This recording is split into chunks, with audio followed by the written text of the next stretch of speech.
Kung ayaw mong tumira sa home for the aged, mag-impake ka na at umalis sa bahay ko. Iyan ang sinigaw ng anak ko, habang tuwid na nakatingin sa mga mata ko. Nanahimik ako, ngiti ko lang mahina. Maingat kong tiniklop ang mga damit ko.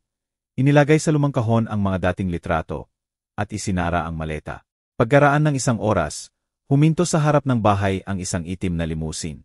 Nang buksan ng anak ko ang pinto at makita kung sino ang sumundo sa akin, nawala ang ngiti sa mukha niya. Parang bumagsak ang lupa sa ilalim ng mga paa niya. Iyong pakiramdam kapag tinitingnan mo ang anak na minsan mong binuhat, pinakain, tinuruan maglakad, at mapagtanto mo na hindi mo nakilala ang taong nasa harap mo. Iyon mismo ang naramdaman ko nang itapon ako ng anak kong si Danilo sa labas ng bahay. Hindi, tama nga, labas ng sarili kong bahay. Iyong bahay na binili ko sa perang naipon ko sa loob ng 32 taon na pananahi ng damit pangkasal para sa ibang babae. Bawat tusok, pawis ko iyon. Bawat piraso ng lace, bayad iyon sa bawat brick ng bahay na iyon. Pero noong linggo ng hapon, buwan ng Marso, wala nang halaga iyon. Naghuhugas ako ng plato pagkatapos magtanghalian. Gaya ng dati, dahil ayon kay Emilia, mas magaling daw ako sa kusina. Basang-basa ang harap ng aking floral duster. Medyo nanginginig ang mga kamay kong puno ng kalyo, habang hawak ko ang espongha. Pumasok si Danilo na may nakakunot na noo na nakikita ko pa noon pa, tuwing pinapagalitan siya ng tatay niya.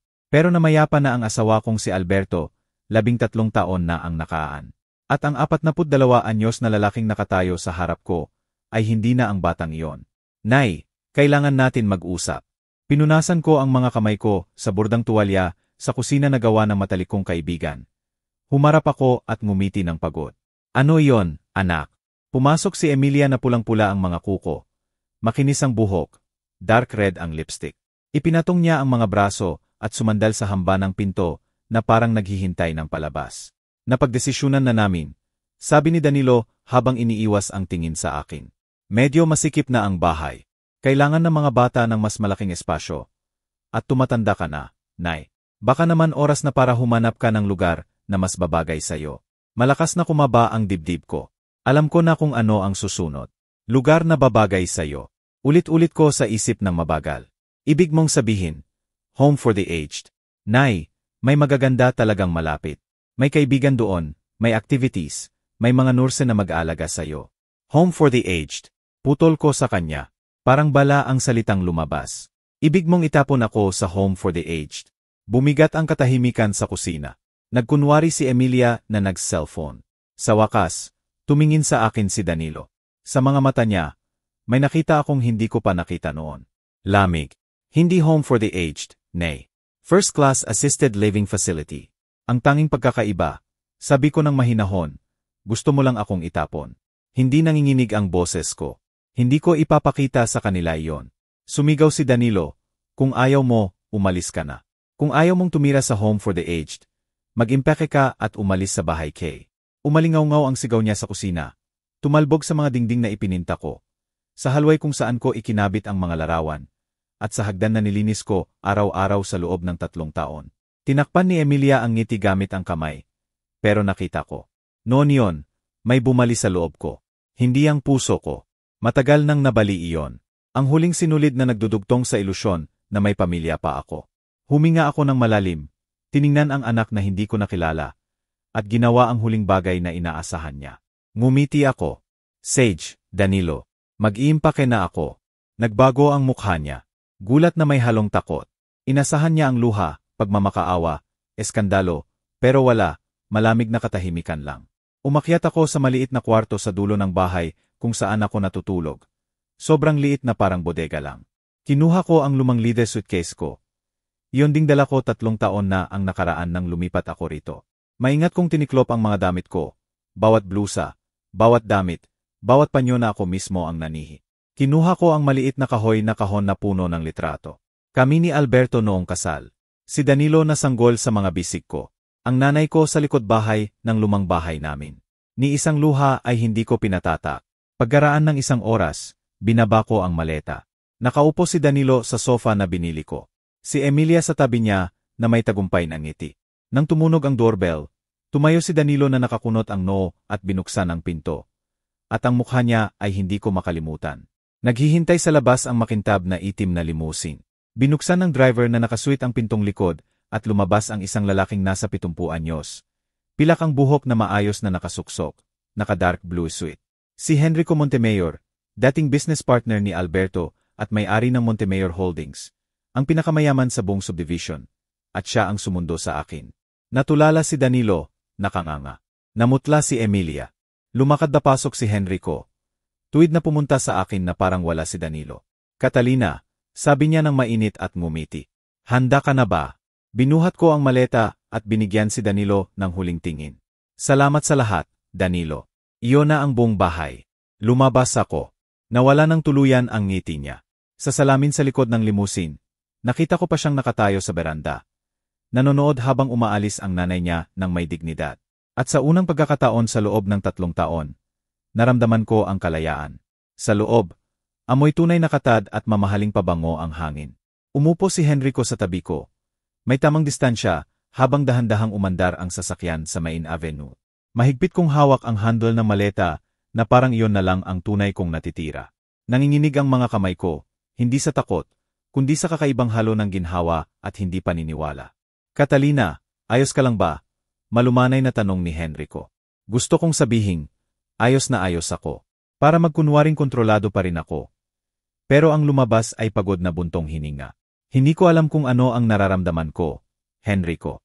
Bago pa lahat, tumango siya ng walang buhay ko. Nang makarating kami sa building niya, isang marangyang glass tower sa Makati, kinailangan ko ang braso ni Henrico para makababa. Yumuko ng may paggalang ang mga guwardiya. Ngumiti siya pabalik habang ako ay invisible sa kanila. Isang matandang babae lang sa tabi niya. Sa salamin ng elevator, nakita ko ang isang 68 anyos na babae na naka-simple dress. Buhol ang kulay abo na buhok, mata na pamumula sa pagpigil ng luha. Maganda ka pa rin, Catalina, malumanay na sabi ni Henrico. Parang nabasa ang isip ko. Lagi naman, gusto kong tumawa, sabihing mali ang nakikita niya. Pero pinatahimik ako ng sinseridad sa mga mata niya. Nasa 23 floor ang penthouse niya. May tanaw ng buong lungsod. Nang bumukas ang pinto, napatigil ako sa paghanga. Marmol ang sahig, mataas ang kisam, sinag ng araw sa glass wall, elegant pero mainit ang dating. Nasa itaas ang kwarto mo, sabi ni Henrico habang binubuhat ang maleta ko. May sarili kang banyo, kabinet, at balkonahe. Gawin mong tahanan mo ito. Bahay ko na ito. Umalingaw-ngaw sa isip ko ang mga salitang iyon, habang umaakyat ako sa makintab na kahoy na hagdan. 2 beses ang laki ng dating kwarto ko kay Danilo. King-size bed na may malinis na puting kumot. Ginintuang sikat ng araw sa linen curtain. Bagong simula ang amoy ng hangin. Naupo ako sa gilid ng kama at doon na tuluyang bumuhos ang luha. Hindi sa lungkot, kundi sa pagod, sa mga taon ng pinigil na sakit na sa wakas ay napakawalan. Hindi ko alam kung gaano ako katagal umiyak. Nang tingala ko, kumikinang na ang lungsod sa mga ilaw ng gabi. Patuloy na nag-vibrate ang cellphone ko. Si Danilo. Pinatay ko ang ring hanggang tumigil. Ulit-ulit, dinecline ko. Pumatak ang 47 missed calls. 23 messages. Nay, nasaan ka? Sumagot ka naman. Sino iyong lalaki? Pwedeng mag-usap tayo. Nay, nag-aalala ako. Tahimik akong natawa. Nag-aalala. Pagkatapos akong itapon sa kusina ko mismo. Pinatay ko ang cellphone. May malumanay na katok sa pinto. Catalina, may tiya ko, sabi ni Henrico habang papasok na may silver tray, takur, at ilang cookies. Umupo siya sa may bintana. Nagbuhos ng tiya ng walang salitaan. Amoy chamomile at lemon balm ang kwarto. Paborito ko. Paano mo nalaman? Tanong ko. Sinabi sa akin ni Alberto. Malumanay niyang sagot. Lagi raw iyon ang inumin mo bago matulog. Nabagbag ang dibdib ko sa pagbanggit kay Alberto. Si Alberto Montemayor, ang lalaking minahal ko ng higit sa buhay ko, na inatake sa puso 13 taon na ang nakaraan. Bakit ka na parito ngayon, Henrico? Paano mo nalaman? Tumigil siya. Hindi ko alam. Puro pagkakataon. Napadaan ako at nakita ko ang apo mong naglalaro sa harap. Akala ko dadaan ako ulit mamaya para bumati. Pero may nagsabi sa akin na bumalik ako agad. Nang makita kitang lumalabas na may maleta at ang mukha ng anak mo, naintindihan ko agad lahat. Itinaboy niya ako. Sabi ko nang walang emosyon. Anak ko pa man din. Ibinalibag ni Henrico ang tasa. Magkabuhol ang mga daliri. Catalina, may sasabihin ako sa'yo. Pero may una akong itinatago sa'yo ng maraming taon. Bumilis ang tibok ng puso ko. May kapayapaan at lungkot sa mga mata niya. Mahal kita, tahimik niyang sabi. Napakatindi ng katahimikan pagkatapos na naririnig ko ang sarili kong hininga. Mula noong ipinakilala ako ni Alberto bilang fiancé niya, 23 anyos ako. Nakasuot ng dilaw na damit na may maliliit na bulaklak. Nagliwanag ang ngiti mo sa buong kwarto. Alam kong nawala sa akin ang pinakamalaking pagkakataon sa buhay ko. Hindi ko alam ang isasagot. Blanko ang isip ko. Lalong lumambot pero matatag ang boses ni Henrico. Kaibigan ko si Alberto, at mahal mo siya. Kaya itinigil ko ang nararamdaman ko. Ginawa kong paggalang, pagkakaibigan. Nag-asawa ako kay Laura, nagkaanak, binuo ang buhay ko. Pero Catalina, tumigil siya, nahuli ang boses. Ikaw pa rin ang tanging nasa puso ko. Tuluyang bumuhos ang luha ko. Hindi ko alam kung bakit. Siguro gulat o dahil sa unang pagkakataon sa matagal na panahon. May tunay akong nakakita sa akin. Hindi bilang pabigat na ina, kundi bilang tao na may halaga. Namayapa si Laura 5 taon na ang nakaraan. Patuloy niya. Tiniis ko ang pagluluksa. Naghintay ako. Pero hindi ko nahanap ang lakas na hanapin ka. Tumayo si Henrico, lumapit, at lumuhod sa harap ko. Isang 73 anyos na bilyonaryo na lumuhod sa isang katulad ko. Pero ngayong araw, nang makita kitang umaalis na parang reyna, alam kong hindi ko na kayang mawala ka ulit. Henrico, hindi ko. Malumanay niyang pinigilan ako. Hindi mo kailangang magsalita. Alam mo lang, hindi ka na mag-iisa. Hindi na kailanman. Hinalikan niya ang noo ko, parang pangako ang haplos, at tahimik na lumabas ng kwarto. Naupo ako roon na nakatitig sa kumikinang na lungsod sa labas ng salamin. Hawak ang tasa ng tiya na lamig na. Sa unang pagkakataon sa loob ng mga dekada, naramdaman ko ang tunay na pagkakita sa akin. Kinabukasan, kumatok si Henrico sa pinto ko. Magsuot ka na maganda, sabi niya na may misteryosong ngiti. May importante tayong pupuntahan. Anong klaseng appointment? Magtiwala ka sa akin. Pagkaraan ng 1 oras, nasa opisina na kami ng abogado niya. Isang makintab na glass building sa BGC. Ang abogado niya, si Ati. Oliver Santos, isang kalbo na may salamin. Nakipagkamay sa akin ng may kakaibang paggalang. GNG, Catalina, karangalan po kayo makilala. Inilabas ni Henrico ang upuan para sa akin at umupo sa tabi ko. Oliver, simulan mo na. Binuksan ng abogado ang asul na folder. Kinuha ang ilang papeles at tumingin ng tuwid sa akin. GNG, Catalina, may alok si G. Montemayor sa inyo. Nais niyang ibigay sa inyo ang minority ownership shares sa 3 proyekto ng Montemayor Holdings. Magbibigay ito ng tinatayang buwanang kita na mga 5,500,000, depende sa quarterly results. Kumurap ako ng ilang beses, gulat na gulat. Pasensya na, ano po ang sinabi ninyo? Ngumiti si Henrico. Hinding-hindi mo na kailangang umasa kanino man. Hindi sa akin.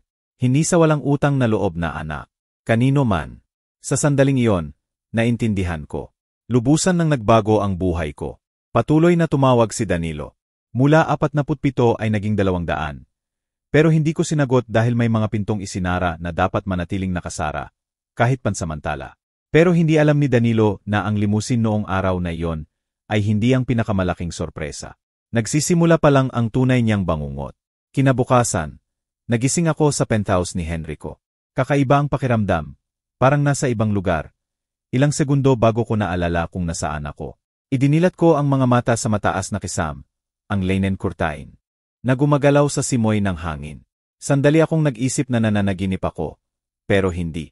Dahan-dahan akong bumangon, nagkriyak ang mga tuhod ko, presyo ng katandaan. Lumabas ako sa balkonahe at tumingin sa ibaba. Iba ang hitsura na Maynila mula rito, mas malinis, mas maliwanag, mas tahimik. Hindi na yung madilim na tanawin mula sa maliit na kwarto kay Danilo, kung saan tangay-tangay ko lang ang gray na pader at kalawangin na tangke ng tubig. May malamig na alon na dumaloy sa akin. Napakarami kong pinababayaan. Napakaraming senyales na hindi ko pinansin. Napakaraming maliliit na pangmamaliit na nilunok ko para lang mapanatili ang kapayapaan. Naupo ako sa swinging chair sa balkonahe at pinayagan ko ang mga alaala na bumalik. 3 taon na ang nakaraan. Ipinagbili ko ang maliit kong 2-bedroom kondo na binayaran ko sa pananahi ng damit pangkasal. Bawat metro kwadrado ay pawis at karayom. Isang Sabado ng hapon, dumating si Danilo kasama si Emilia na may matamis na ngiti. Nay, sigurado akong malungkot kang mag-isa. Paano kung may mangyari? Hindi ka na bata. Edad, Parang sentensya ang salitang iyon. Ayos lang ako, anak. May mga kaibigan ako, sarili kong routine. Sumabat si Emilia. Matamis na matamis. Malaki ang bahay namin. Mahal na mahal ka ng mga bata, at alagaan ka namin ng husto. Alagaan. Nakakabinging salita. Pero kasinungalingan na nakabalot ng kabaitan. Nagkamot ng ulo si Danilo. Parang nahihiya gaya noon. Sa totoo lang, magbubukas kami ng bagong branch. Pero kulang kami sa pondo. Kung maibebenta mo ang kondo mo at ma-invest sa amin, parang family business. Kaya ipinagbili ko. Ipinagbili ko ang kondo sa halagang mga 1,500,000 at ibinigay lahat sa anak ko. Naniniwalang namumuhunan ako sa kinabukasan niya. Sa kinabukasan ng pamilya namin. 3 taon ang lumipas at ni 5 ay hindi ko nakita pabalik. Sunod-sunod ang alaala, sunod-sunod ang pagkatalo. Nawala ang alahas ng Lola Clarita. Perlas na brooch, singsing na may amethyst, at amber necklace. Hindi mamahalin, pero hindi mabibili ng salapi. Alaala mula nang tumakas siya sa Europe noong digmaan. Itinago ko sa maliit na blue velvet box sa loob ng drawer ko. Isang araw, nawala ang kahon. Baka nailagay mo sa iba at nakalimutan mo. Sabi ni Danilo habang nakatutok pa rin sa cellphone. Hindi ko nakalimutan. Alam ko kung saan ko inilagay. Nakaduor si Emilia, mahina ang ngiti. Hipag, sa edad ninyo, normal na ang pagkalimot. Ganoon din ang lola ko bago siya dalhin sa Home for the Aged. Home for the Aged, matagal na niyang itinanim ang ideya. Hindi ko na nakita ulit ang mga alahas. Makalipas ang 6 na buwan, nakita ko ang litrato ni Emilia sa Boracay na suot ang bracelet na kamukha ng sa akin. Nang tanungin ko, tumawa siya. Bumili ako sa palengke sa Mexico. Hindi ako umimik. Hindi ako nag-eskandalo. Nilunok ko ang luha at nagkunwaring naniwala dahil natatakot ako. Natatakot akong mawala ang anak ko. Natatakot mag-isa. Natatakot amining pinalaki ko ang isang lalaking mahina para ipagtanggol ang sariling ina. Pero ang pinakamasakit na alaala ay noong isang gabi ng tag-init 8 buwan na ang nakaraan. Bumaba ako para kumuha ng tubig at narinig ko ang boses ni Emilia sa sala. Nay, konting buwan na lang at mapupunta na siya sa Home for the Aged. Gagawin kong walk-in closet ang kwarto niya. Tumawa siya. Wala siyang alam. Sobrang inosente. Akala pa rin niya, mahal siya ng anak niya. Natigilan ako sa hagdan. Mahigpit ang hawak sa barandilya para hindi bumagsak. Nagastos na natin halos lahat ng pera sa pagbebenta ng kondo niya. Patuloy niya. Pero huwag mag-alala, kapag wala na siya, ibebenta natin itong bahay. Bumili ng mas maliit at marami pa ring matitira. Si Danilo, sunod lang sa akin. Madaling kontrolin ang mahinang lalaki. Bumalik ako sa kwarto at umiyak hanggang mabasa ang unan. Pero wala pa rin akong ginawa dahil sa loob-loob ko ay may pag-asang makikita ni Danilo. Ipagtatanggol ang nanay niya. Tanga ako. Ang mga sumunod na buwan ay purong kahihiyan. Tinatrato ako ni Emilia na parang katulong. Hipag, wala ka ng trabaho. Hayaan mo na akong mag-focus sa career ko. Pwede kang mag-asikaso ng bahay. Okay lang naman. Kaya nilinis ko, niluto, naglaba, nagbantay ng bata, naghanda ng tanghalian para sa 8 tao tuwing linggo kapag dumating ang pamilya niya. Kapalit nito, may bubong ako, maliit na kwarto, at ilusyon na bahagi pa rin ako ng pamilya. Catalina, painitin mo ang pagkain ni Pedro. Catalina, plantyahin mo ang damit ko. Catalina, paliguan mo si Alicia. May pupuntahan ako. Ni isang po, salamat man lang. Si Danilo, nakaupo lang na parang walang nakikita. Isang hapon, umuwi ang 8 anyos kong apo na si Pedro na may drawing ng pamilya niya. Tatay, nanay, nakababatang kapatid, at maliit na figure sa sulok. Sino ito? Tanong ko. Ikaw iyan, di ba, Lola? Sabi ng teacher na i-drawing namin ang pamilya. Pero sabi ni Mama, hindi naman talaga siya pamilya. Pansamantala lang dito. Parang hinati ang dibdib ko. At ikaw, anak, ano sa tingin mo? Malumanay kong tanong. Ngumiti siya ng inosente. Pamilya ka, Lola. Ikaw ang gumagawa ng chocolate cake tuwing Biyernes.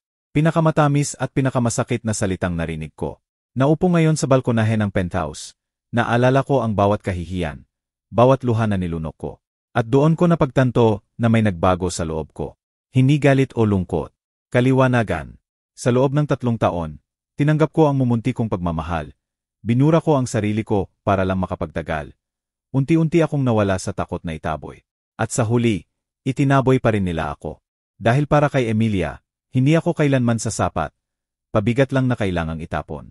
At si Danilo, anak ko, matagal na niyang pinili ang panig niya. Bulag lang ako, nakakapit sa alaala ng batang lalaki niya noon. Ayaw makita ang duwag na naging niya. Kinuha ko ang cellphone ko. 213 missed calls. Patuloy ang mga message. Nay, sumagot ka naman. Nay, kailangan natin mag-usap. Hindi ko sinasadya ang sinabi ko. Hindi sinasadya, pero sinabi niya. Sinigaw niya.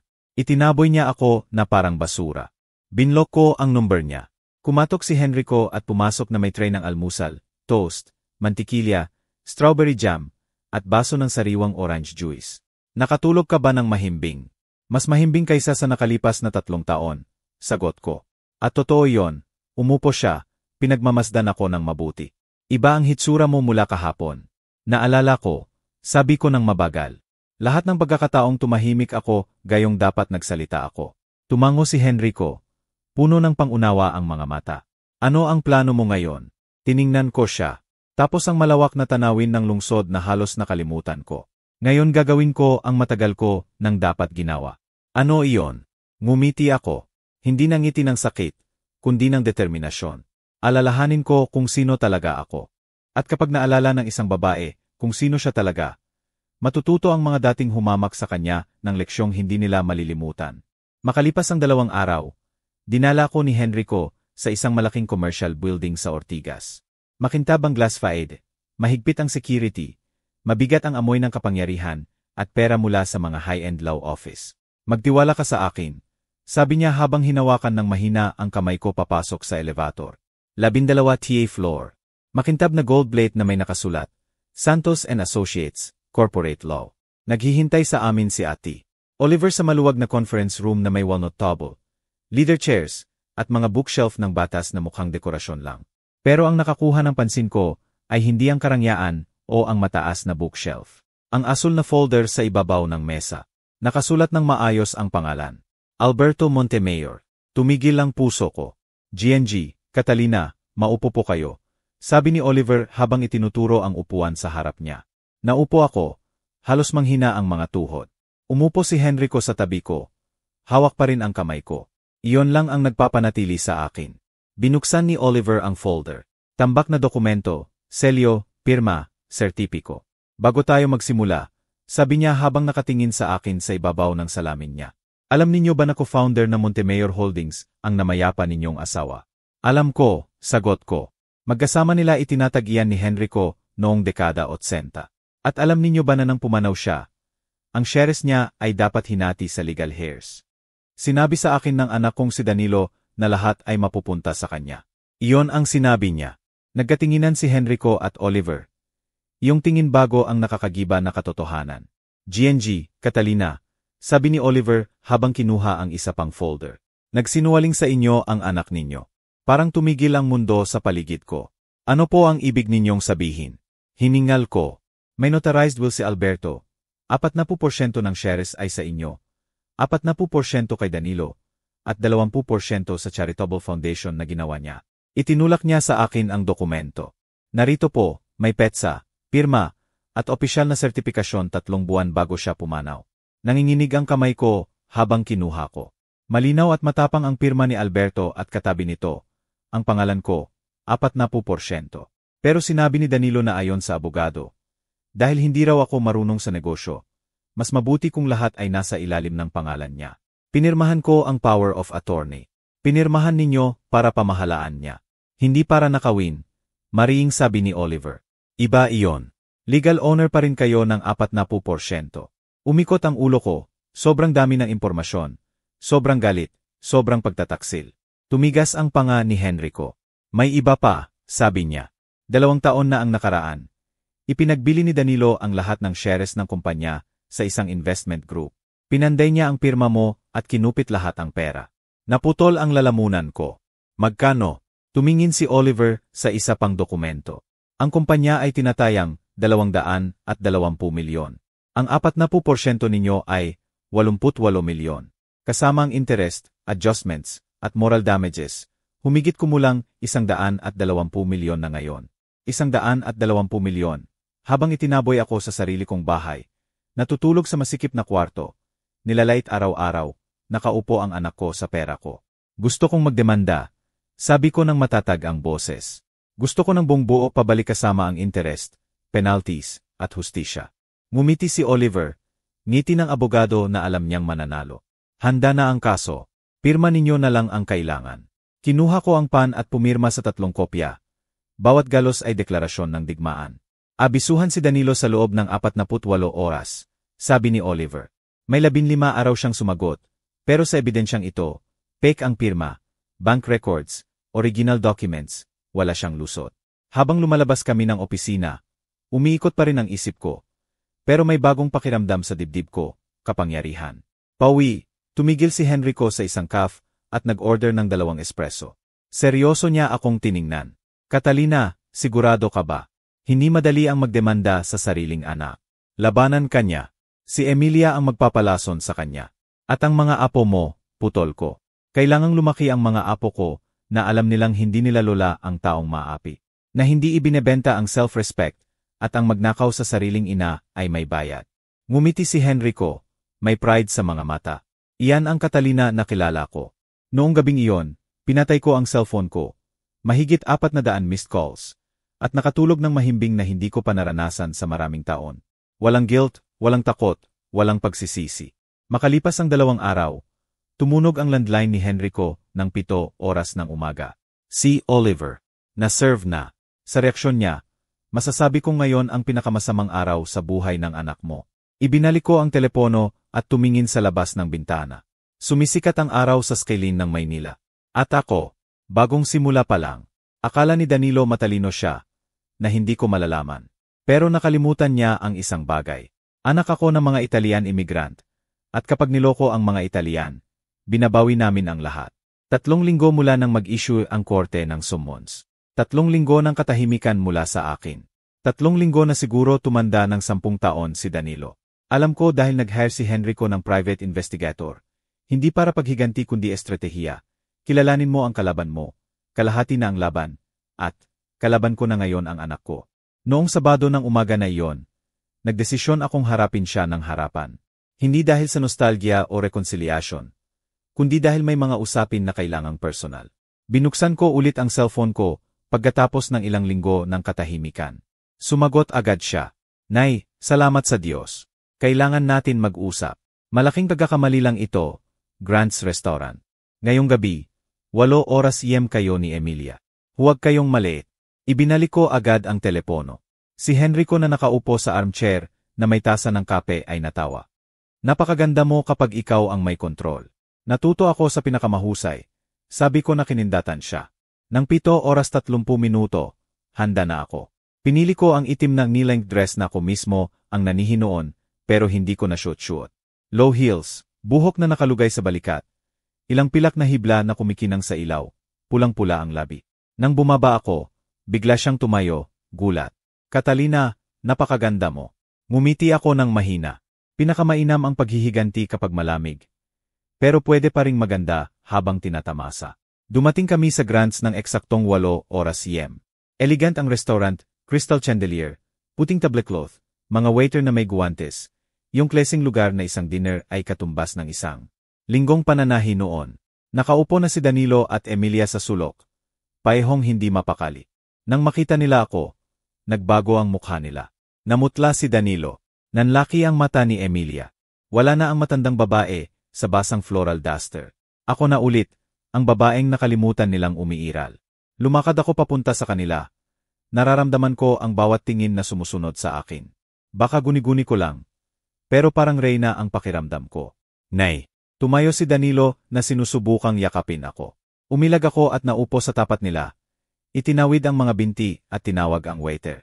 Isang baso ng red wine, please. Salamat. Makapal ang tensyon sa hangin. Kinakabahan si Emilia sa napkin niya. Si Danilo, tumitingin sa paligid, iniiwas ang mata sa akin. Maganda kayo sabi ko nang walang gana. Emilia, bagong dress diba?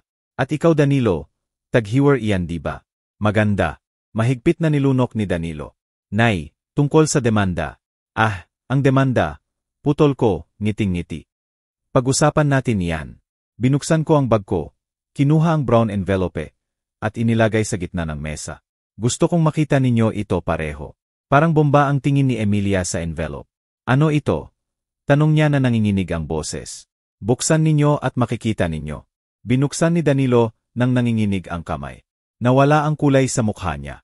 Kopya ng mga pek na dokumento, pek kung pirma, at bank statements na nagpapakita ng 88 milyon na nailipat sa account niya 2 taon na ang nakaraan. Saan ninyo ito nakuha? Bulong niya. Maingat si tatay mo, Danilo. May kopya siya ng lahat sa safe. Nang mamatay siya, iniwan niya sa akin ang susi. Kasinungalingan, pero hindi nila kailangang malaman. Akala ko lang hindi ko gagamitin laban sa sariling anak. Nay, maipapaliwanag ko. Sige, paliwanagin mo, sabi ko ng malamig. Paliwanagin mo kung bakit pineke mo ang pirma ng nanay mo. Bakit mo ninakaw ang halos 120 milyon ko? Bakit mo ako pinatulog sa kwarto na kasinlaki ng bodega habang ginagastos mo ang pera ko sa mamahaling relo at restaurant?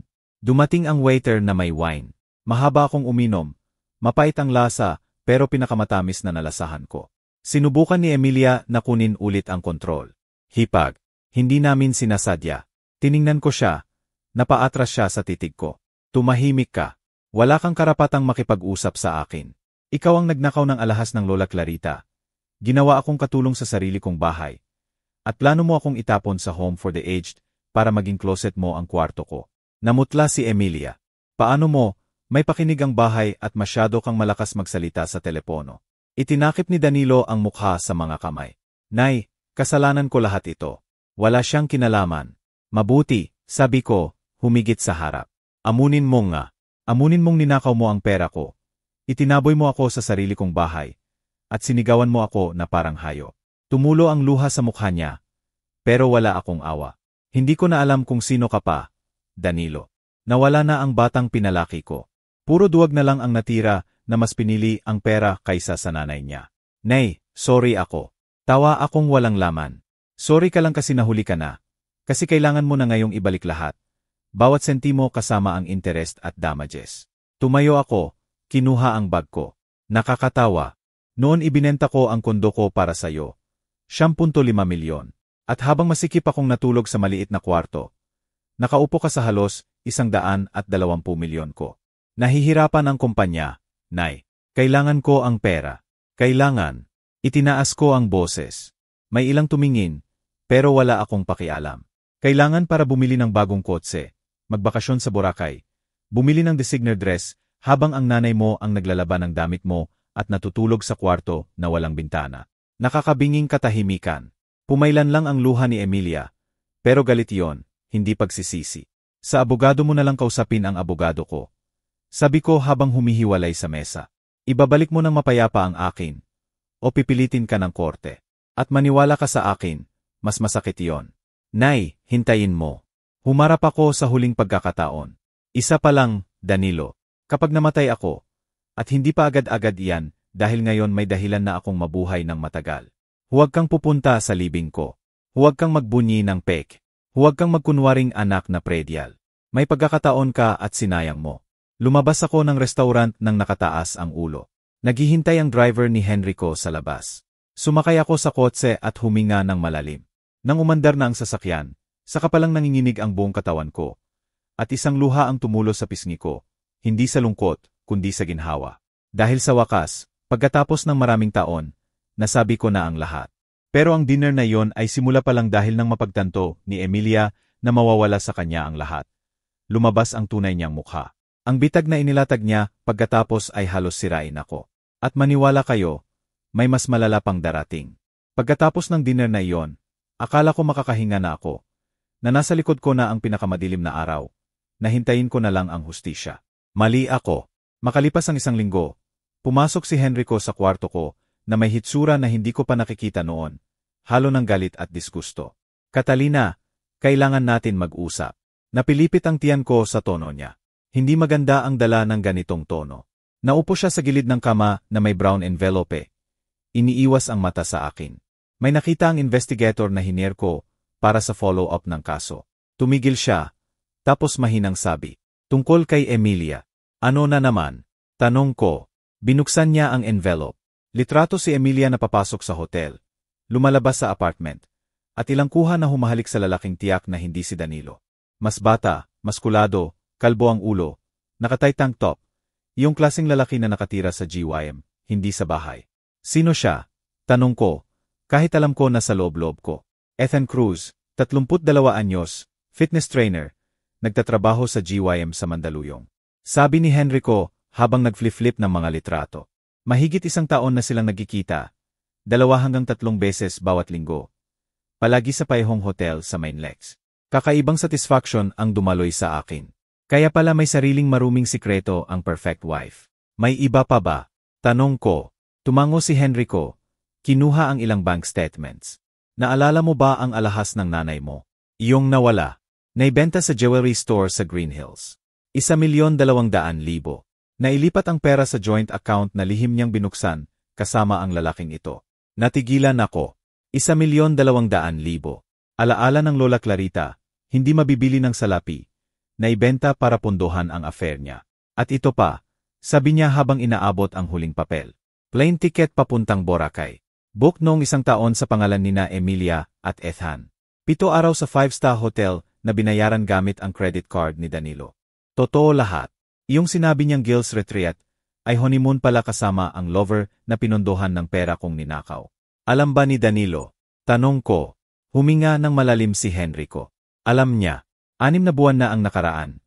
Nakita ng investigator ang lumang messages. Nalaman ni Danilo. Umiyak si Emilia, nagmakaawa ng tawad, nangakong titigil, at tinanggap niya. Tinanggap niya. Hindi ako makapaniwala. Natatakot siya sa kanya, mahinang sabi ni Henrico. Natatakot sa divorce, mawala ang mga bata, mag-isa. Kaya pinili niyang magkunwari. Lumakad ako papunta sa bintana. Tumingin sa masikip na trapiko sa ibaba. Anak ko, ang lalaking nagnakaw sa akin. Masyadong mahina para itaboy ang babaeng nanloloko sa kanya. Ibigay mo lahat kay Oliver. Sabi ko ng malamig. Binabago nito ang buong kaso. Kumunot ang noo ni Henrico. Ano ang ibig mong sabihin? Ginagamit ni Emilia ang anak ko. Ginamit siya para makakuha ng family assets. Ibinenta ang mga gamit ng nanay ko para pundohan ang affair niya. Hindi lang infidelity iyan, fraud iyan. Gusto ko siyang makulong. Matigas na ngiti ni Henrico. Inaayos ko na. Makalipas ang 2 araw, tinugtog ko ang doorbell ng bahay na dati ay akin. Binuksan ni Emilia ang pinto. Pinilit ang ngiti na puno ng galit. Ano ang gusto mo? Gusto kong makipag-usap ng pribado sa anak ko. Ayaw siya, pero lumitaw si Danilo sa likod niya. Payat, guwang ang mata. Papasukin mo, Emilia. Pumasok ako. Nararamdaman ang pagiging estranghero. Pareho pa rin ang muebles, mga painting, amoy lavender. Pero hindi na ito ang tahanan ko. Inakay ako ni Danilo sa opisina niya at isinara ang pinto. Tahimik kaming nagkatinginan. Payat siya, bagsak, parang tumanda ng 10 taon. Alam ko na si Emilia at Ethan. Diretsong sabi ko. Natigilan siya. Nakabuka ang labi, tapos nagsara ulit, walang salitaan. Alam kong niloloko ka niya. Alam kong nalaman mo at walang ginawa. Alam kong ibinenta niya ang alahas ng Lola Clarita para sa trip nila. Lumapit ako. At alam ko pa ang isa. Duwag ka. Nay, hindi ganoon kadali iyan. Ganoon ka exact, sigaw ko. Ginagamit ka niya, niloloko, at pinili mo pa rin akong itaboy sa halip na siya. Bumigay si Danilo, umiyak ng malakas. Natatakot ako, Nay. Natatakot akong mawala ang mga bata. Natatakot akong mag-isa. Natatakot akong mabuhay nang wala siya. Sa sandaling iyon, naintindihan ko. Hindi lang mahina ang anak ko. Nakulong siya sa toxic relationship na hindi na niya makita na biktima na rin siya. May bahagi ko na naawa, pero mas malaki ang bahaging nasaktan ng sobra, hindi na makapatawad. Danilo, tingnan mo ako. Hinawakan ko ang mukha niya. Pinilit siyang makipagtitigan. Kailangan mong pumili. O magising ka at makita na sinisira niya ang buhay mo. O mawawala sa iyo ang lahat, kumpanya, pera, mga bata, at ang nanay mo. Lalo siyang umiyak. Ayokong mawala ka, Nay. Patunayan mo. Umatras ako dahil kung manatili kang ganyan, wala ka na. Lumabas ako ng kwarto. Nakatayo si Emilia sa sala. Halatang narinig lahat. Dumaan ako na walang tingin, pero tumigil sa pinto. Ah, Emilia, sabi ko ng malamig. Sana nasyahan ka sa mga trip mo sa Boracay dahil ang susunod mo ay kulungan. Namutla siya habang lumalabas ako. Puno ng bagong lakas na matagal ko nang hindi naramdaman. Noong gabing iyon, tumawag si Ate. Oliver. Catalina, may problema tayo. Napikipit ang puso ko. Anong kleseng problema? Nag-file si Emilia ng restraining order laban sa'yo. Sinabi niyang binantaan mo ang buhay niya sa harap ng mga saksi. Natigilan ako. Hiniling din niya sa korte na bawalan kang lumapit sa mga bata. Sinabi niyang psychologically harmful ang presensya mo sa kanila. Bumagsak ang mundo sa paligid ko. Impossible iyan. Possible. At ginawa niya. Sa susunod na linggo ang hearing. Nabitiwan ko ang telepono. Nanginginig ang kamay. Marumi ang laro ni Emilia. Sobrang marumi. At sa unang pagkakataon mula nang umalis ako sa bahay na iyon, naramdaman ko ang tunay na takot. Takot na mawala sa akin sina Pedro at Alicia. Takot na hindi ko na sila makita ulit. Takot na manalo ang makamandag na babae. Pero nakalimutan niya ang isang bagay. Huwag mong gagalawin ang mga apo ng isang Italian lola dahil bawat lason ay may antidote. At ang ginawa ko pagkatapos ay binabaliktad ang lahat. Ang linggong iyon ang pinakamasama mula nang magsimula. Mas malala pa sa araw na itinaboy ako. Kaya kong tiisin ang kahihiyan, pagtataksil, pagkatalo, pero ang bawalan akong makita ang mga apo ko. Iyan ang linya na hindi dapat tatawirin. Sa loob ng 3 gabing walang tulog, naupo ako sa balkonahe na nakatitig sa mga ilaw ng lungsod. Iniisip sina Pedro at Alicia. Ang ngiti nila may ngipin pa, ang matamis na Lola Catalina ni Alicia. Ang Biyernes ng hapon na sama-sama kaming nagbebake ng chocolate cake. Lahat iyon ay maaring agawin sa akin dahil sa isang kasinungalingan. Sa umaga ng hearing, nagsuot ako ng dark blue suit. Buhok na maayos na nakabon. Mukhang kalmado at dignipikado. Hindi ang mapanganib na matanda na ipinipinta sa akin ni Emilia. Sinundo ako ni Oliver ng 8 oras am. Sa kotse, binasa niya ulit ang plano. Manatiling kalmado. Huwag sumagot sa provocation. Ako na ang magsasalita. Seryoso niya akong tiningnan. At maghanda ka. Magsisinungaling ng marami si Emilia. Matandang gusali ang courthouse sa Manila. Amoy papel at basa. Makitid at masikip ang halway na puno ng mga abogado na nakasuit. Sa dulo ng koridor, nakatayo si Emilia na nakamodest knee-length dress, light makeup, buhok na bon, walang alahas, perpektong larawan ng model mother. Katabi si Danilo, nakatungo, hindi makatingin sa akin. Maliit at masikip ang hearing room. Ang hukom, babaeng nasa 50 anyos na maikli ang buhok at mahigpit ang mukha. Binasa ang file ng walang emosyon. Hearing para sa restraining order. Case number. Malakas ang tibok ng puso ko. Tumayo ang abogado ni Emilia. Matabang lalaki na gusot ang suit. Your Honor, ang kliyente ko ay nakatira sa patuloy na takot mula nang binantaan siya ni GNG, Catalina. Binuksan niya ang folder. May saksi na nagkumpirma na sinabi ng defendant, at direct quote, ang susunod mong trip ay kulungan. Direkta iyong banta. Tiningnan ako ng hukom sa ibabaw ng salamin niya. Kinukumpirma mo bang sinabi mo iyan? Tumayo si Oliver. Your Honor, kailangang isaalang-alang ang context. Sa defendant ko ang nagtatanong, putol ng hukom. Huminga ako ng malalim. Sinabi ko, pero hindi banta iyon. Legal statement iyon. Pinanatili kong matatag ang boses.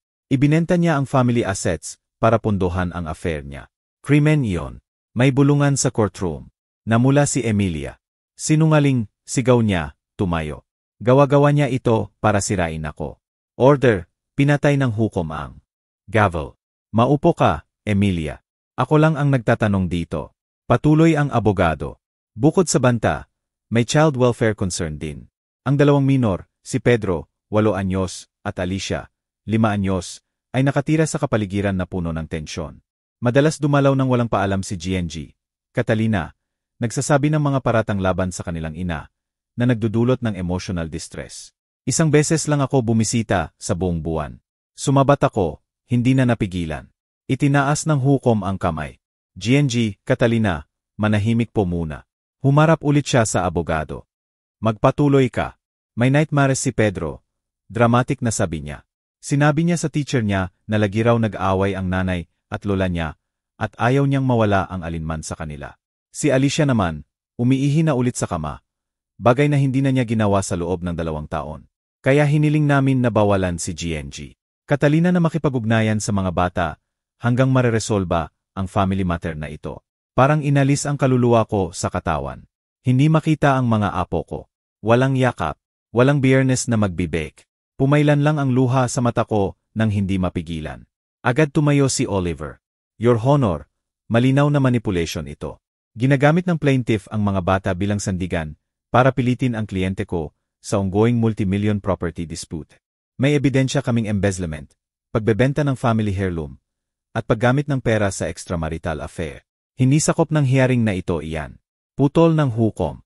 Restraining order lang ang tinatako natin. Pero Your Honor, magkakaugnay lahat iyan. Naiintindihan ko ang punto mo, Counselor. Tahimik niyang binuklat ang file ng matagal. Tapos nagsalita ng mahina. I grant the petition in part. Bumagsak ang mundo ko roon.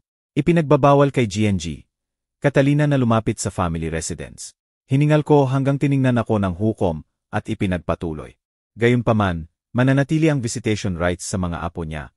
Sa neutral location at may supervision isang beses bawat linggo. Hindi ito ang inasahan ko. Pero hindi rin ang pinakamasama. Si Emilia naman, may tagumpay ng ngiti. Parang sapat na sa kanya, kahit maliit na restriksyon laban sa akin. Nang lumabas ako ng courthouse, lubusan akong naubos. Naghihintay si Henrico sa labas, at nang makita niya ako, tumakbo siya at niyakap ako ng mahigpit. Doon mismo sa malikabok na bangketa ng lumang courthouse, bumigay ako sa mga bisig niya.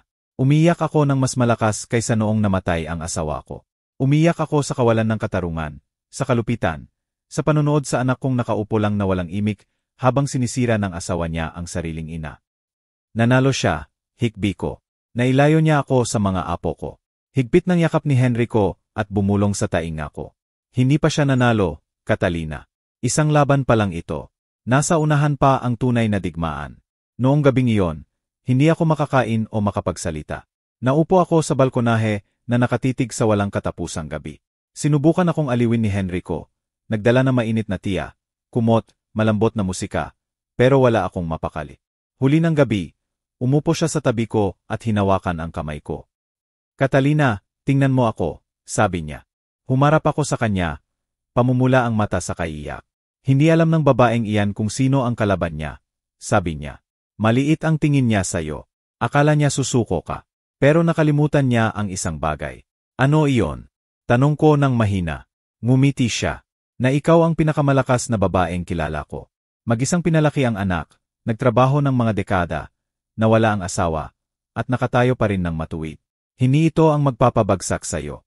Nag-apoy ang maliit na apoy sa loob ko. Tapos ano ang gusto mong gawin ko? Tumayo si Henrico, pumasok sa study niya, at bumalik na may makapal na folder. Gusto ko tumigil tayo sa pagdepensa at magsimula ng lumaban. Binuksan ko ito, nakita ang mga balance sheet, kontrata, financial report. Nalulugi na ang negosyo ni Danilo, paliwanag ni Henrico. Masama ang pamamalakad, gastusin ng gastusin, maling investment. Sa loob ng 6 na buwan, may utang siyang mahigit 25 milyon. Tiningnan ko siya. Paano mo nalaman? Ngumiti siya. Dahil tahimik kong binili ang mga utang niya sa pamamagitan ng ilang shell company. Ako na ngayon ang pinakamalaking kreditor niya. Pwede kong ibagsak ang kumpanya niya kahit kailan ko gusto. Ilang segundo akong nagproseso nang sinabi niya. Ginawa mo ito para sa akin. Tiningnan ako ni Henrico ng matagal. Ginawa ko dahil nararapat sa kanya ang consequence at dahil ngayon ikaw ang magdedesisyon sa kinabukasan niya. Tiningnan ko ang mga dokumento, ang mga pulang numero. Napagtanto na nasa kamay ko na talaga ang kapalaran ng anak ko. Sa unang pagkakataon sa maraming araw, ngumiti ako. Pwede si Emilia maglaro ng marumi. Pero nakalimutan niyang marunong ding maglaro ang mga Italian lola. At kapag sila ang lumaban, para manalo talaga. Kinabukasan, nagising ako ng may kaliwanagan na hindi ko naramdaman sa maraming taon. Hindi na galit. Estratehiya na. Ininom ko ang kape ko at binasa ulit ang mga dokumento ni Henrico. Nalulunod sa utang ang kumpanya ni Danilo. Unpaid taxes, overdue salaries, hindi pa nababayaran ang mga supplier, sakuna. Sa pamamagitan ng shell companies, kontrolado na ni Henrico ang mahigit 27 milyon ng utang na iyon. Pero sa gitna ng mga papel, may hindi tama ang pakiramdam. Tinawagan ko si Ate Oliver. Kailangan ko ang pinakamahusay na forensic accountant na kilala mo. Para saan? Tanong niya. Gusto kong imbestigahan ang bawat piso ng kumpanya ng anak ko sa nakalipas na 3 taon. Bawat invoice, bawat transaction, bawat gastos. Ano ang hinintay mo, Catalina? Tanong niya ng mabagal. Patunay, sabi ko. Patunay kung sino talaga ang sumira sa kumpanya ng anak ko. Agad niyang naintindihan. Seje, may full report ka sa loob ng 1 linggo.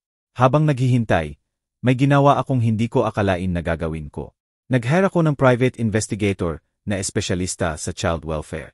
Gusto kong malaman kung paano nabubuhay ang mga apo ko. Sabi ko sa seryoso ang mukhang lalaki.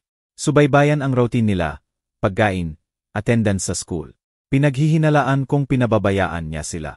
Tumango siya, detalyadong nagsulat. May report ka sa loob ng 1-0 araw. Eksaktong 1 linggo pagkatapos, dumating si Oliver sa bahay na may makapal na folder. Seryoso siya, pero may kislap ng kasiyahan sa mata. Maupo ka, Catalina.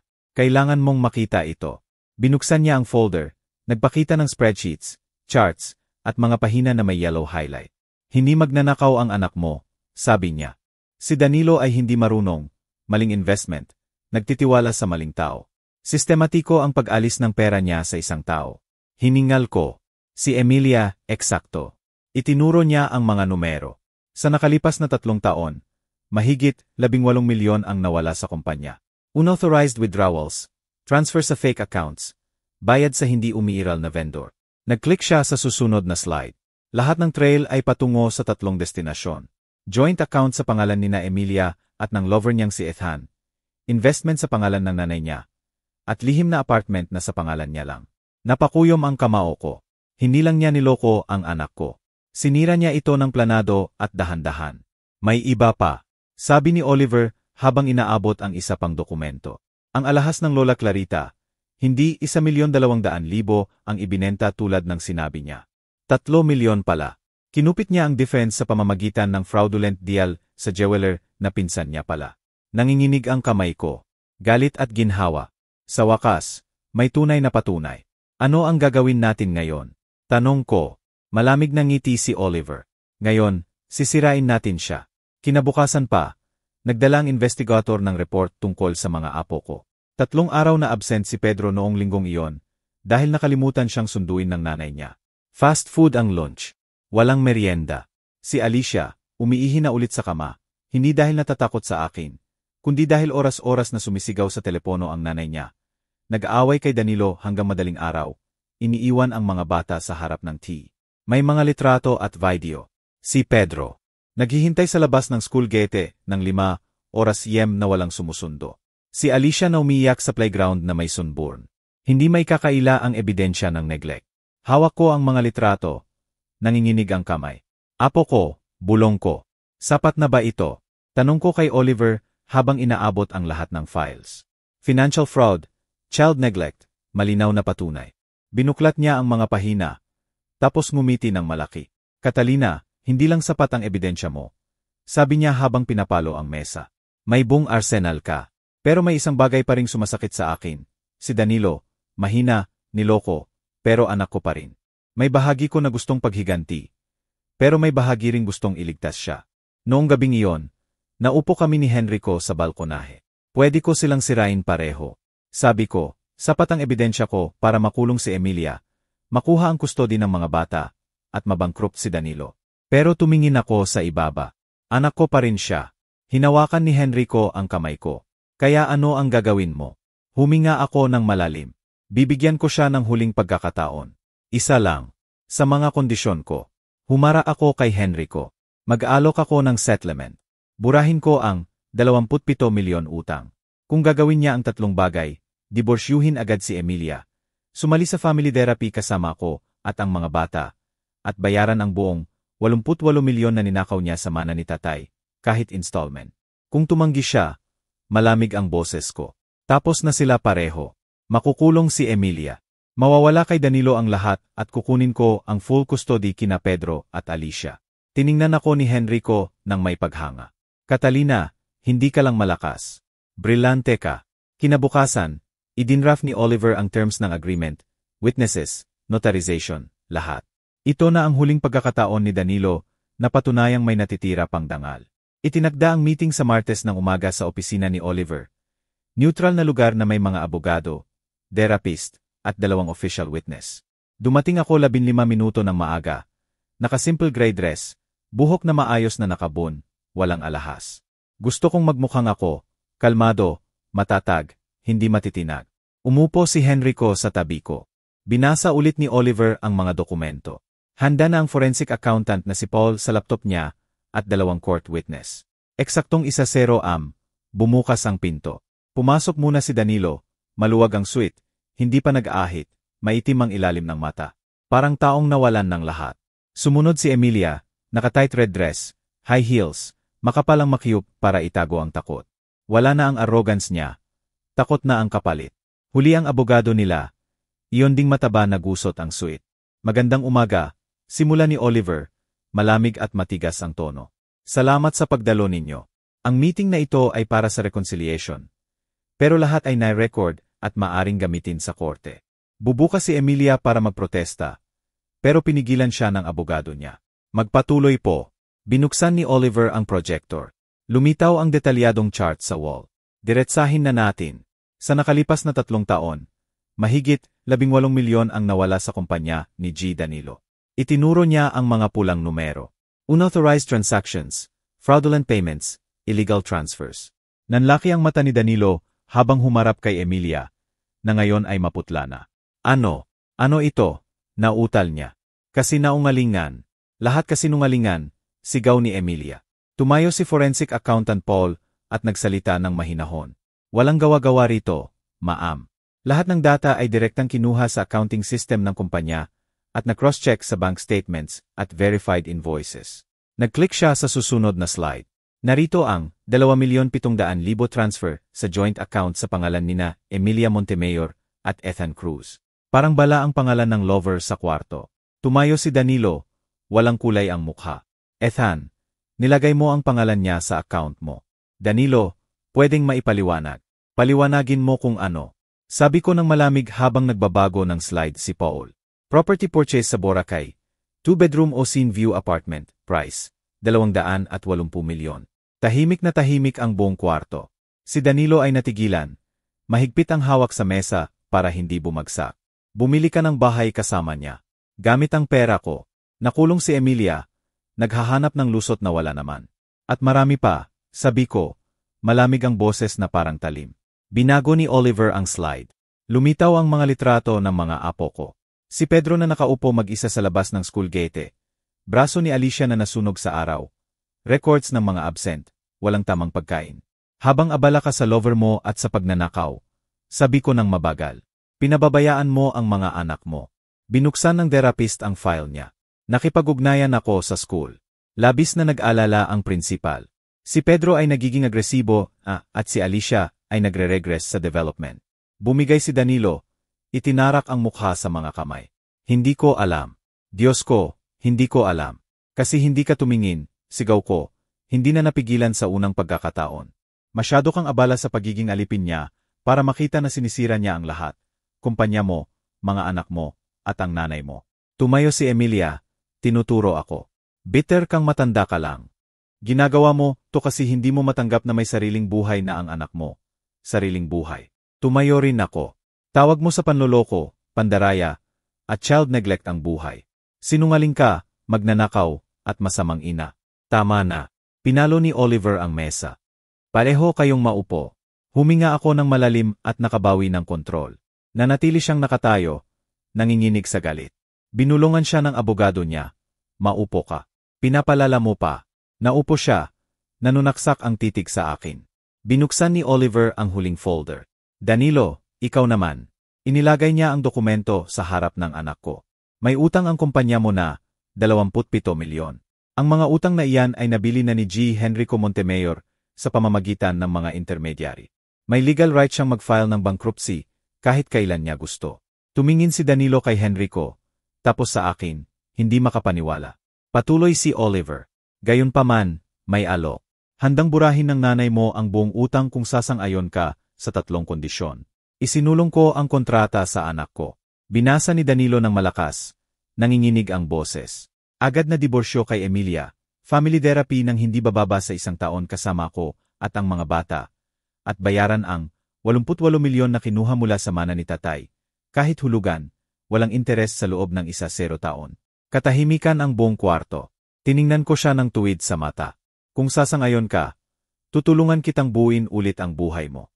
Makakabangon ang kumpanya. Makakabalik ka bilang tatay. Bagay na labis na kailangan ng 2 batang iyon. At kung tatanggi ka, bulong niya, kung tatanggi ka, matigas kong sabi, tapos ko na kayo pareho. Kakasuhan si Emilia ng fraud at embezzlement. Mababang karote ka. At ipaglalaban ko ang full custody kina Pedro at Alicia dahil napatunayan na ninyo pareho na hindi kayo karapat-dapat maging magulang. Sumigaw si Emilia. Huwag kang pumirma. Huwag kang makikipagdial, Danilo. Nagbabluff lang siya. Isinulong ni Oliver ang isa pang set ng papeles kay Emilia. Ito ang official complaint na nakafile na. Fraud, forgery, embezzlement. Ipapadala ito sa korte ngayong umaga pa. Namutla si Emilia. Tumingin si Danilo sa papel, tapos sa akin, at sa wakas kay Emilia. Danilo, huwag mo tong gawin, pakiusap ni Emilia, tumutulo ang luha. Isipin mo ang mga bata, ang pamilya natin. Pamilya, humarap si Danilo sa kanya. Mababa pero matatag ang boses. Sinisira mo ang pamilyang ito.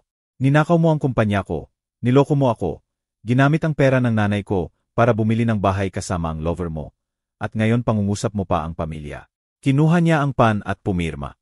Sumigaw si Emilia, nagmura, at sinubukang agawan ng papeles. Pero pinigilan siya ng security ng building. Duwag, traitor, mag-iisip ka nito. Tiningnan siya ni Danilo. Nanginginig pero matatag ang boses. Matagal na akong nagsisisi. Nagsisisi na 13 taon ko sinayang bago ko makita kung sino ka talaga. Inilabas si Emilia habang sumisigaw pa rin. Nang maisara ang pinto, katahimikan ang nanatili. Bumagsak si Danilo sa upuan, itinarak ang mukha sa mga kamay, at umiyak ng hindi mapigilan. Lumapit ako, inilagay ang kamay ko sa balikat niya, at bumulong. Ngayon magsisimula tayong muli mula sa wala, magkasama. Niyakap niya ako at umiyak kaming pareho dahil may mga bagay na kahit nasira ay pwede pang ayusin. Pero hindi pa tapos ang kwento. May huling bagay pa, ang pinakamahalaga sa lahat. 6 na buwan ang nakalipas, maikli sa kalendaryo. Pero parang mga taon kapag nagtatayo ka ng buhay mula sa abo. Ngayon, nakaupo ako sa balkonahe ng apartment ko. Umiinom ng morning coffee. Ang sikat ng Setyembre ay dumadaloy sa bintana. Mainit sa balat ko. Sa ibaba, gumigising ang Maynila, trapiko, busina, ritmo ng buhay. Dito sa itaas, sa wakas ay may kapayapaan ako. Napakaraming nagbago. Si Emilia ay nagsisilbi ng 200 oras na community service. Naglilinis sa Public Children's Center. Nawala sa kanya ang lahat. Na-auction ang beachfront apartment para makabayad ng utang. Nawala rin ang lover niyang si Ethan sa sandaling maubos ang pera. Nakakatawa kung gaano kabilis nawawala ang mga ganoong tao kapag walang laman ang bulsa. Hanggang ngayon, sinusubukan pa rin niyang tawagan ang mga bata. Minsan sumasagot si Pedro, magalang pero malayo. Umiyak pa rin si Alicia pagkatapos ng bawat tawag. Pero sinabi ng therapist na gagaling din sa paglipas ng panahon. Si Danilo naman, nakatira na ngayon sa maliit na 2-bedroom apartment sa Quezon City. Simple pero malinis at maliwanag. Empleyado na lang siya sa isang logistics company. Hindi na may-ari, hindi na boss. Noong 1 linggo, sinabi niya sa akin, Nay, sa unang pagkakataon sa maraming taon, mahimbing ang tulog ko. Walang utang, walang kasinungalingan, at walang makamandag na boses na bumubulong sa tainga ko. May shared custody na siya. Tuwing Martes at Huwebes, kasama niya ang mga bata. At bawa Sabado, dumadalaw sila sa akin. Sabado ngayon, tiningnan ko ang oasan. 9:15.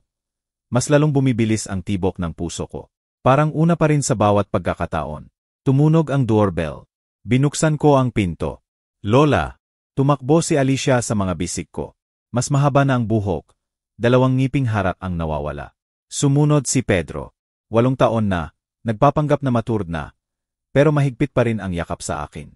Lola, dala namin lahat ng ingredients para magbeke. Si Daddy ang nagpasama sa tindahan. Nakatayo si Danilo sa pinto na may 2 malaking bag. Mas malusog na ang hitsura. May liwanag na sa mga mata. Magandang umaga, Nay.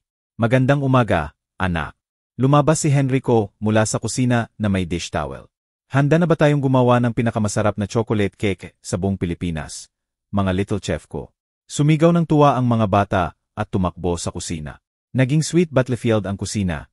Harina sa buong paligid. Kamay ni Alicia na puno ng tsokolete. Si Pedro na seryoso sa pagbati ng itlog na parang scientist. Si Danilo ay nakatayo sa tabi ko. Tahimik na naghahalo ng butter. Maya-maya, mahina niyang sabi. Nay, salamat. Sa ano? Tanong ko. Sa hindi mo ako tinalikuran. Kahit hindi ko deserve. Inilagay ko ang kamay ko sa ibabaw ng kamay niya.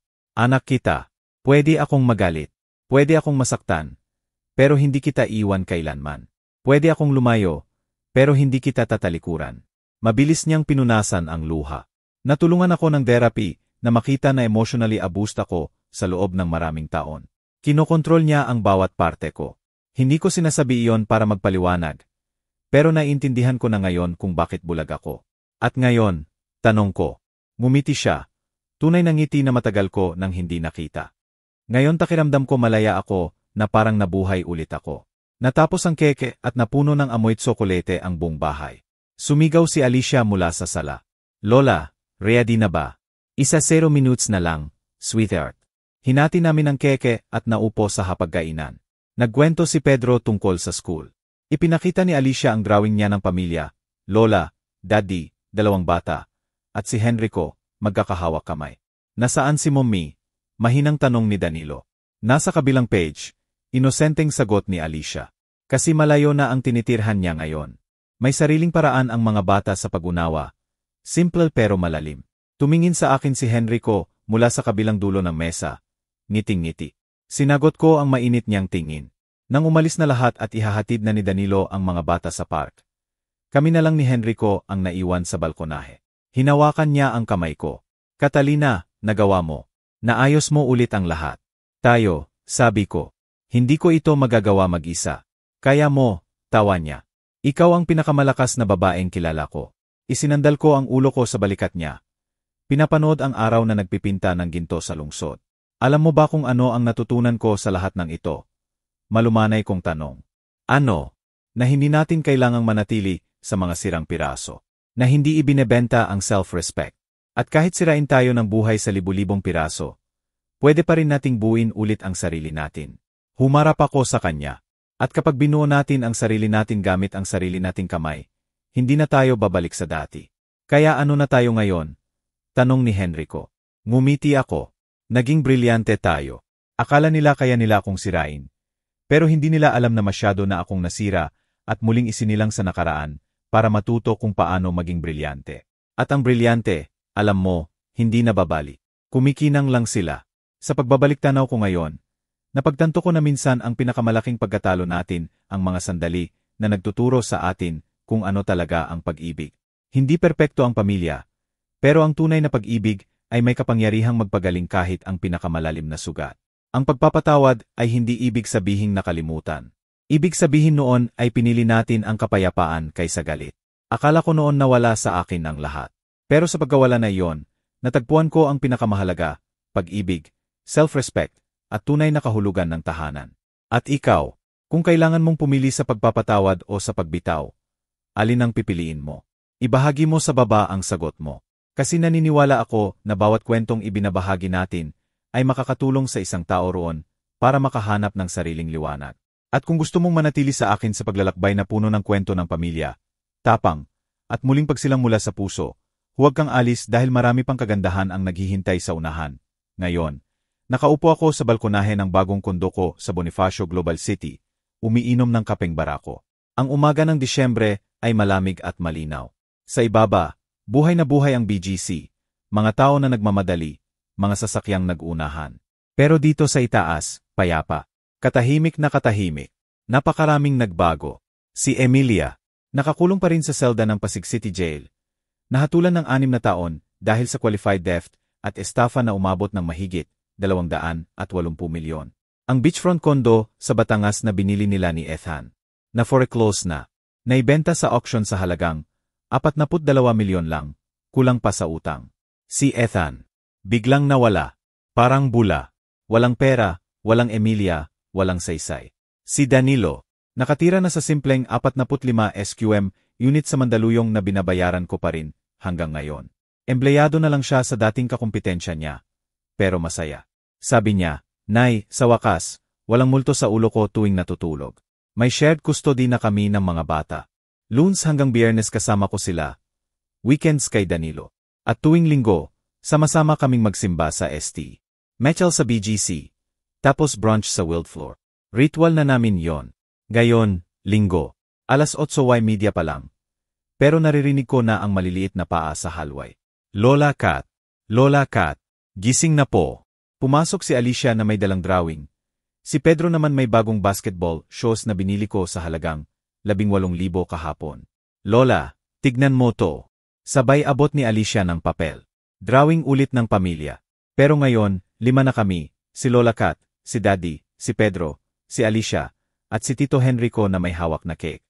Lola, bakit po lagi nating nilalagyan ng ising si Tito Henrico? Tanong ni Pedro habang ngumingisi. Kasi sweet siya, sagot ko sabay kindat. Tumawa silang lahat. Tunog ng tunay na saya. Pagkatapos ng simba, nagpunta kami sa merkato. Si Henrico ang nag-drive ng bagong Range Rover niya. Plate number CAT 888. Regalo ko sa sarili ko noong 1 buwan. Habang naglalakad kami sa palengke, hawak ni Henrico ang kamay ko. Si Danilo naman, buhat si Alicia sa balikat. Si Pedro naman naglalaro ng basketball sa court malapit sa parking. Biglang may tumawag sa akin. Ma'am Catalina Montemayor po. Lalaki sa suite, mga 40 anyos, mukhang abogado. Attorney Cruz po ng Office of the Ombudsman. May notice po kami para sa inyo. Inabot niya ang sobre. Binuksan ko. Petisyon ni Emilia mula sa kulungan. Gusto niyang makabalik sa buhay ng mga bata. Gusto niyang mabawasan ang sentence. Gusto niyang makita ulit ang mga anak niya. Tiningnan ko ang mga bata na masaya sa harapan ko. Tiningnan ko si Danilo na unti-unting gumaling mula sa 13 taon ng pagiging bulag. Tiningnan ko si Henrico na ngumingiti sa akin. Parang sinasabi, kaya mo to. Hinawakan ko ang papel. Dahan-dahang pinunit sa harap ng abogado. Sabihin mo kay Emilia, mahinahon kong sabi, hindi siya na-reject ng mga bata. Siya ang umalis. Siya ang sumira. At kapag handa na siyang humingi ng tawad ng walang kondisyon, walang drama, walang kasinungalingan pa, saka natin pag-usapan. Hindi ko na kailangan pang sirain siya. Siya na ang sumira sa sarili niya. Tumingin ako sa langit. Maliwanag ang araw. Attorney, pakibalik na lang po sa kanya, tong notice. At sabihin mo rin, salamat. Kasi kung hindi siya gumagawa noon na masama, hindi ko makikilala kung gaano kalakas ang pagmamahal ko sa pamilya ko. Umalis ang abogado, nakatungo. Si Henrico, hinila ko palapit, hinaplos ang pisngi ko. Catalina Montemayor, bulong niya, ikaw ang pinakamagandang revenge story na nabasa ko. Ngumiti ako. Hindi revenge 2, Henrico.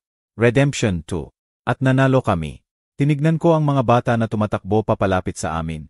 Tumatawa, buhay na buhay. Sa wakas, nanalo ang pag-ibig. Hindi perpekto ang pamilya namin ngayon.